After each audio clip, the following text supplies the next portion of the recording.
एक छोटे से प्यारे गांव में हरे भरे खेतों के बीच गोलू नाम का एक नन्हा लड़का रहता था। उसकी दुनिया बहुत साधारण थी। वो ज्यादातर अपने घर के कोनों में ही समय बिताता, जहां वो अपने लकड़ी के घोड़े के साथ खेलता रहता। हर दिन उसी घोड़े के साथ उसकी आंखों में चमक होती और मन में ढेर सारी कल्पनाएं। एक दिन दोपहर की मीठी धूप में गोलू अपने खिलौने को सीने से लगाकर ख्वाबों में खो गया। काश मेरा घोड़ा उड़ सकता, उसने बड़े प्यार से सोचा, तो मैं आसमान को छू लेता। उसका दिल रंग-बिरंगे सपनों से भर गया। और जैसे ही रात हुई, गांव में सुकून फैल गया। तारे ऐसे टिमटिमा रहे थे जैसे कोई हजारों दिए जला रहा हो। गोलू गहरी नींद में था।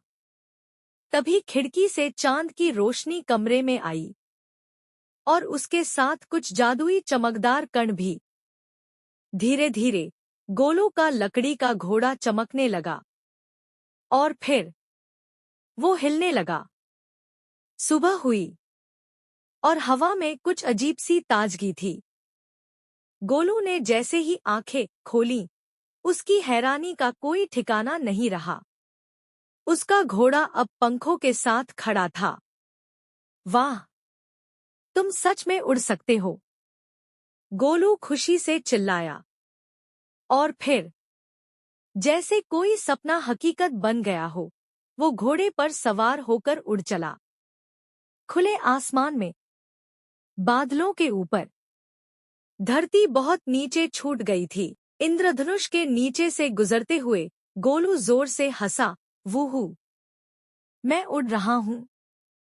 उड़ते उड़ते वो एक जादुई टापू पर पहुंचा, जो आसमान में ही तैर रहा था। लेकिन वहां एक झगड़ा चल रहा था।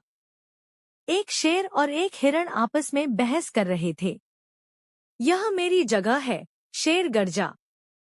लेकिन मैं यहाँ रहना चाहता हूँ, हिरण बोला। गोलू उनके बीच उतरा और मासूमियत भरे दिल से कहा, लड़ो मत, दोस्त बनो। लड़ाई से कुछ नहीं मिलता। और फिर जैसे जादू हो गया हो, शेर और हिरण एक दूसरे को देखने लगे और मुस्कुरा दिए। अब वक्त था वापस लौटने का। सूरज ढल रहा था। आसमान सुनहरा हो गया था। गोलू अपने जादुई घोड़े के साथ वापसी की उड़ान में था। जैसे ही गांव पहुंचा, उसका घोड़ा